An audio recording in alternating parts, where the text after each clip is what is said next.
dangerous man. You can't let someone like that, a cold-blooded murderer, back out on the streets. The summer evening was still warm when Salford streets fell into silence. It was July 26, 2015, and in the quiet of Manchester's northern suburbs, a man known only by reputation stepped out of his home. Paul Massey, nicknamed Mr. Big, a name that carried the weight of decades of underworld dominance, moved with the casual confidence of someone who had long ruled his turf. His home in Clifton was his castle, and even in his 50s he remained a feared and respected figure.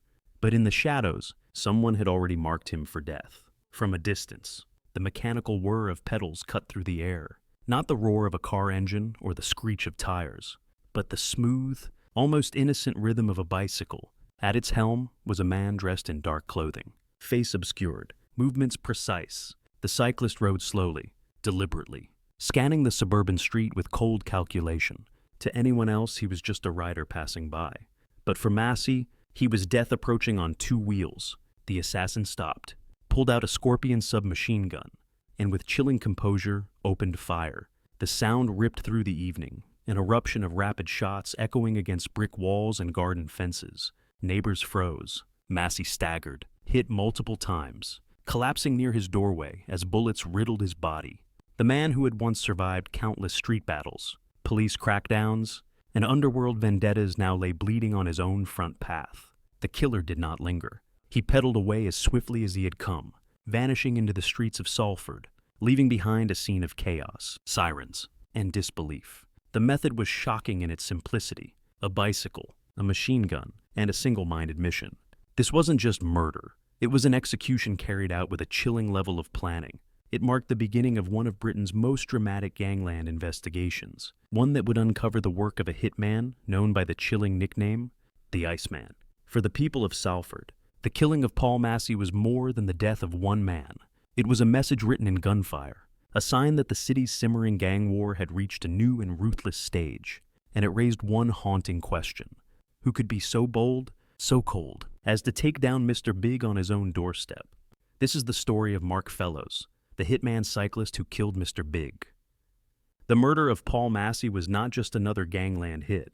It was an event that sent shockwaves through the entire United Kingdom. Massey, with his sharp suits and commanding presence, had been a notorious figure in Salford for decades. To some, he was a community protector who kept order on the streets. To others, he was a ruthless crime boss with blood on his hands. His death outside his own home was the ultimate symbol of how fragile even the most feared reputations can be. The killing was brutal, calculated, and audacious. Rarely had a gangland execution been carried out with such icy precision. No drive-by in a car, no hidden sniper, but a gunman on a bicycle who could slip in and out unnoticed. For the police, it was unlike anything they had seen in the region. The murder bore all the hallmarks of a professional hit, and immediately, attention turned to the rivalries brewing within Salford's underworld. At the heart of those tensions was a feud between two factions: the established Massey circle and an emerging power led by associates who would stop at nothing to seize control. Drugs, territory, and pride were at stake, and the streets had already seen flare-ups of violence before Massey's death. But his killing escalated everything into open warfare. The question wasn't just who pulled the trigger, it was who had sanctioned the hit. And why now? As investigations deepened, one name kept rising: Mark Fellows, a relatively quiet man compared to Massey's flamboyance, yet feared by those who knew him. Fellows lived a double life. On the surface, he was an ordinary man with a taste for cycling. Beneath, he was an enforcer, a hitman for hire with nerves of steel. His nickname, the Iceman, came not from myth, but from his reputation for remaining calm under fire, capable of killing with no trace of hesitation. The case of Mark Fellows and the assassination of Mr. Big would come to embody a chilling truth about Britain's underworld. Power is fleeting, loyalty is fragile, and in the end, even legends can fall to the cold precision of a single man on a bicycle. To understand the murder of Paul Massey, one must first step into the world of the two men at the heart of this story: Massey himself, the notorious Mr. Big, and his killer, Mark Fellows, the quiet enforcer who became known as the Iceman. Paul Massey had been a fixture of Salford's criminal landscape since the 1980s. Born and raised in the gritty estates of Greater Manchester, he grew up in a world where street fights, petty theft, and gang rivalries shaped young men into hardened survivors. Massey was no ordinary thug, charismatic, physically imposing, and ruthlessly ambitious. He quickly rose through the ranks of Salford's gangs. By his late 20s, he was already feared as a man who could both orchestrate violence and command loyalty. In the 1990s, he was associated with violent clashes between rival groups, stabbings, and protection rackets. Police saw him as a gang leader. Locals, paradoxically, often saw him as a man who could keep the streets in order, ensuring disputes didn't spiral out of control. His presence earned him the media nickname Mr. Big, a title that symbolized both his dominance and notoriety. Yet with dominance came enemies. By the mid-2010s, Massey was locked in an escalating feud with rivals over control of Salford's lucrative drug markets. Cocaine and heroin flowed through the city, and behind every shipment were fortunes to be made, or lost. For Massey, his reputation was everything, and his enemies knew that to bring him down would send shockwaves across the underworld. Mark Fellows, by contrast, seemed almost invisible. Born in 1980 and raised in Salford, Fellows never flaunted himself the way Massey did. His childhood was marked by the same poverty and street culture, but he lacked the charisma of the older gangster. Instead, Fellows was calculating, cold, and detached. He took to cycling not just as a pastime, but as a lifestyle, an endurance sport that suited his quiet, disciplined nature. His criminal path led him to become an associate of rival factions, a reliable enforcer who could carry out violence without hesitation or emotion. Unlike Massey, Fellows sought no spotlight. That anonymity, combined with his ice-cold demeanor, earned him the moniker the Iceman. Two men, both shaped by the same environment, but molded into very different figures.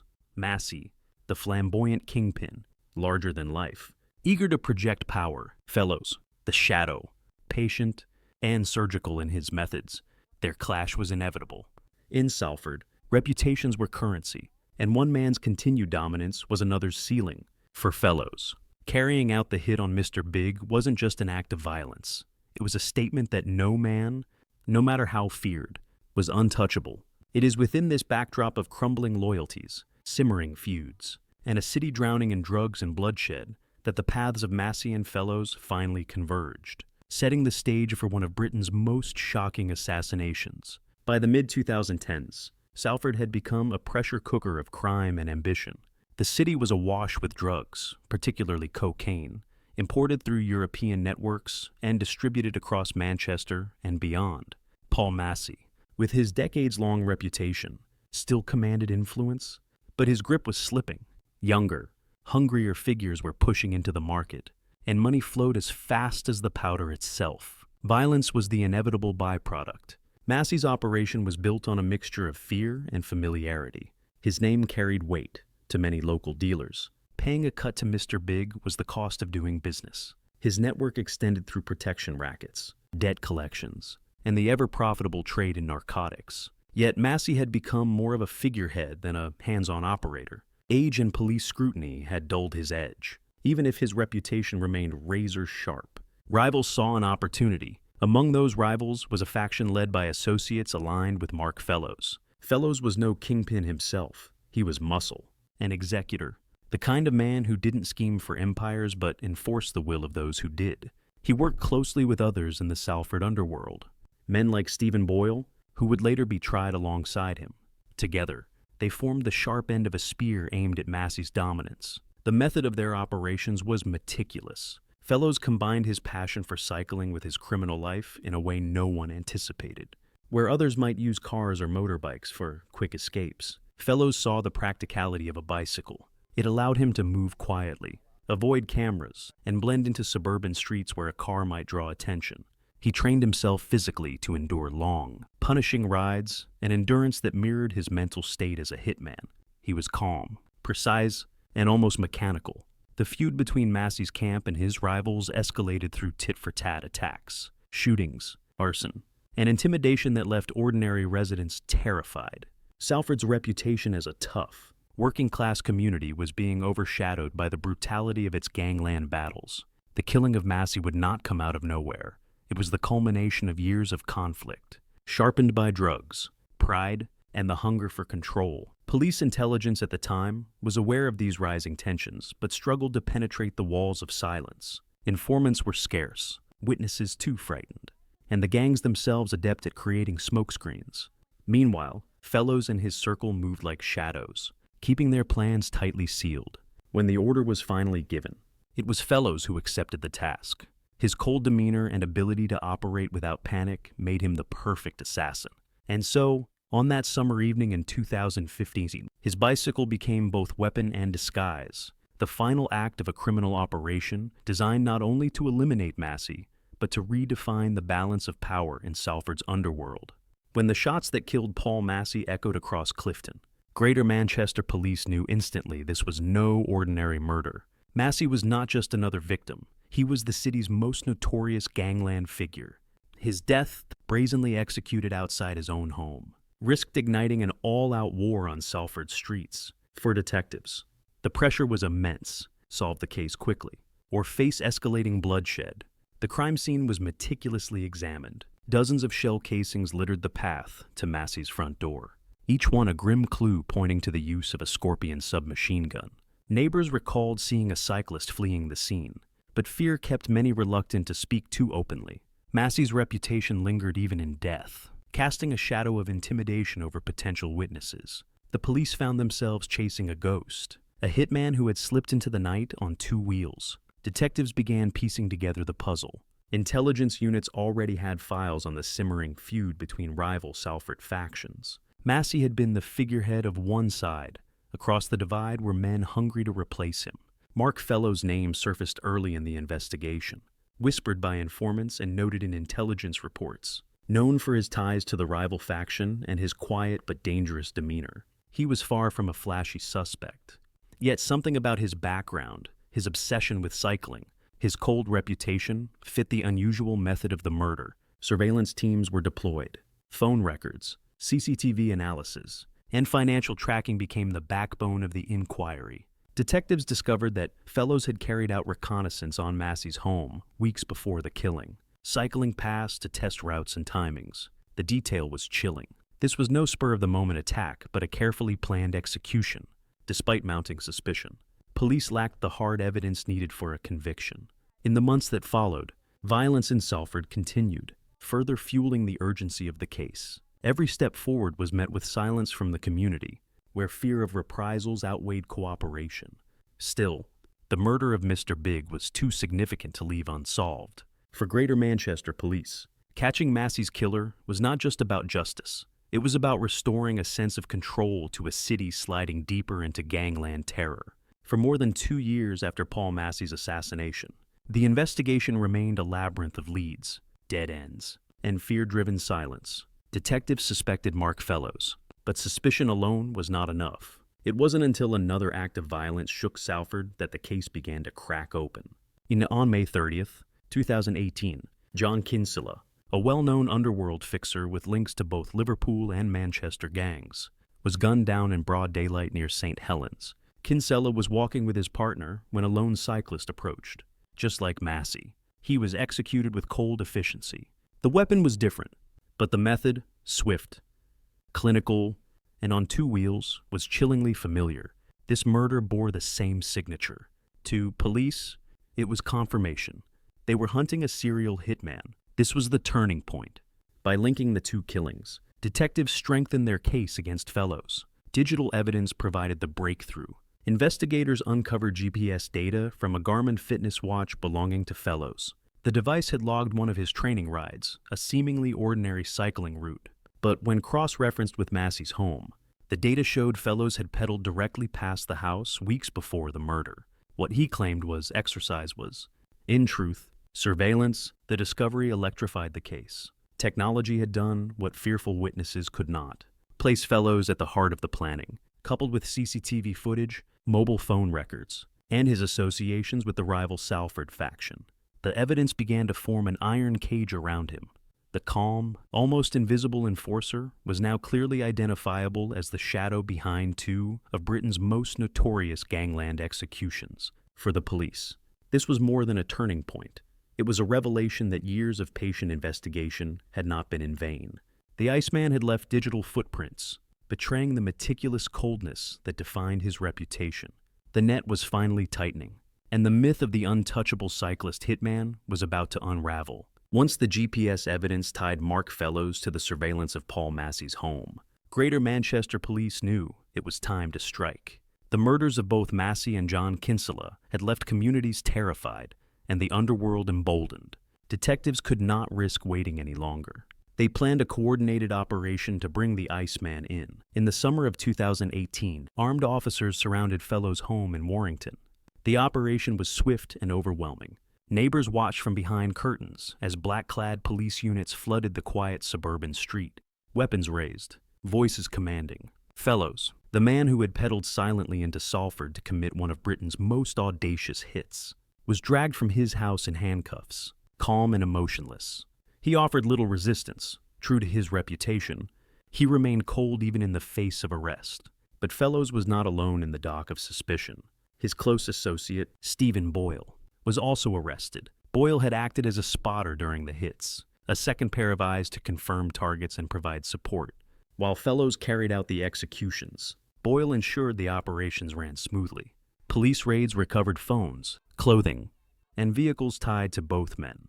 The net was widening, catching not just the hitman but those who had enabled him.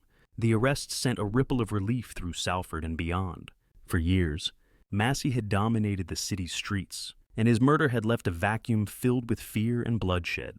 The capture of his killer was a symbolic victory for law enforcement, proof that no matter how carefully planned or brutally executed, crimes of this scale could not remain unsolved. Yet, even in custody, Fellows betrayed no hint of remorse. He denied the charges, maintaining an icy silence during interrogations. Detectives knew the case would be fought tooth and nail in court. The evidence was strong, but it needed to be airtight. CCTV images, phone data, GPS logs, and witness testimony would all be tested before a jury. For the first time, however, the balance of power had shifted.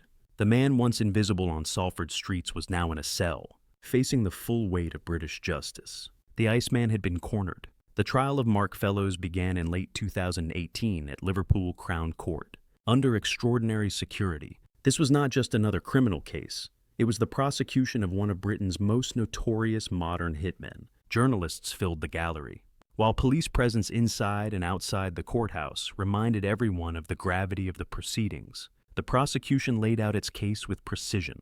Fellows, they argued, had executed both Paul Massey and John Kinsella in cold blood, acting as the ruthless weapon of Salford's underworld feud. The crown jewel of their evidence was the GPS data from Fellows Garmin fitness watch. Jurors saw the damning trail, his supposed training ride that traced directly past Massey's home, weeks before the assassination.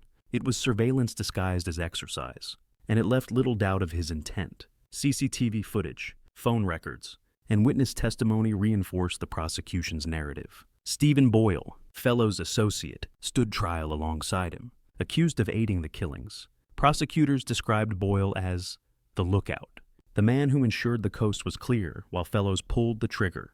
The defense tried to dismantle the case, arguing that the GPS data was circumstantial, that cycling past a house did not prove murder. Fellows himself remained largely silent, his demeanor as emotionless in court as during the killings. His cold, detached presence unnerved the jury, living up to the nickname the Iceman.